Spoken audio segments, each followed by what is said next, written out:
Turning Red, new Pixar film out in theaters in some countries and on Disney Plus in others. Feature debut of director Domi Shi, who previously won the Oscar for the animated Pixar short called Bao. This new film takes place in the early 2000s Toronto, which, according to the people online who live there or have been there, has been translated to screen remarkably well, and centers around a 13-year-old girl named Meilin. She comes from a Chinese-American family and Chinese-Canadian family rather, and outside of school, where she excels like a stereotypical Asian child, she also hangs out with her three friends, with whom she shares a ridiculously burning passion for a certain boys band, and she also helps her mother out a lot with the family duties at a shrine which her family maintains. Meilin feels the pressure of coming from her mother every single day. She wants her mom to appreciate her, to be proud of her, and in trying to achieve that, she tries to do everything as her mom likes it. One day Meilin wakes up and to her horror she discovers that she somehow turned into a giant fluffy red panda. As it turns out, it's a family blessing, or a curse, depending on which way you look at it. That all ladies in the family, upon reaching adulthood, are able to transform into red pandas under the effect of strong emotions. And for Meilin, that came earlier than her mom expected. There is a cure, but the ritual to seal away the panda forever needs to be done under very specific circumstances, which will only become available a month away.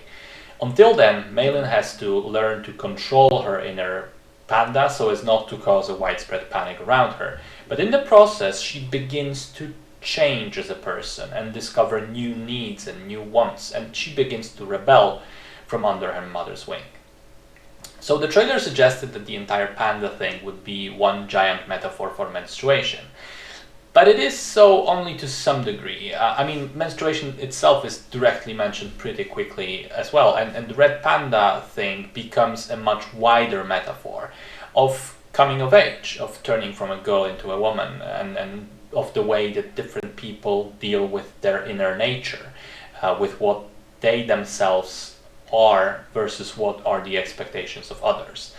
Much like the previous Disney film Encanto, this one doesn't really have an outside villain, but rather uses family relations as a villain, or an obstacle more than a villain, because in both cases the people at fault are not malicious and evil. They are mostly just misguided and blind to the other person's ideas and dreams about themselves. So in here, it very much becomes a story of a girl's rebellion against her over-controlling mother, who surely wants best, but her methods aren't actually all that good. I think that central conflict works very well. I also enjoyed the friendship aspect between Meilin and her and the other girls. I thought that was wonderfully done. The story is kind of low stakes, where nothing significant happens, but then moves into a surprisingly big set piece at its climax. But what I loved about that is that even though things become really huge towards the end, the film doesn't lose sight of its emotional core. Even, during the whole big scenario, which I'm not going to spoil, it's still about family and friendships. Wonderfully exemplified by the way the two singing styles merge together in the finale, without spoiling anything specific. The animation is fantastic, as always with Pixar. A couple of things of note for me as well. The red panda, super cute and fluffy, probably the fluffiest Pixar character since Sully in Monsters Inc. I like that Meilin, despite being a cartoon character, maintains kind of realistic body proportions instead of becoming this Barbie Disney princess, which was definitely a thing in the past. I think her look in the film will make her more relatable to a lot of the girls in the audience. And final thing, I really, really like the way that the film uses color coding. The red for the panda and the inner wilder self, that's pretty obvious, but also the way the green is used as its opposite, present in the other family members. Plus, the other colors used to visually distinguish the other friends of Meilin. It's kind of a small thing, but it's done very, very well. So I think it's a solid movie. I will admit, I liked Encanto a little bit more between the two of them. I think it was more adventurous, it had better pacing, and weirdly enough, I really like the songs in that one. And Turning Red in general is kind of less eventful.